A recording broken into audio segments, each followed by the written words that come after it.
Jan nou ka wè la mes amou, jodi a mwen te vin pran soin nan BEG Klinik Bucco-Dentaire.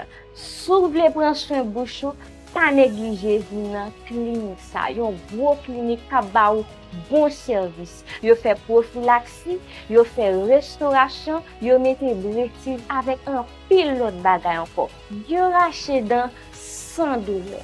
Ou même qui besoin vin pran servis pour la, pas négliger venir BEG Clinique Bucco-Dentaire, li situé à Pessoa, numéro 1 rue Nord-Est, Piro Station Bus là. Mes amis, sous besoin faire d'une belle, pas négliger venir dans la clinique là.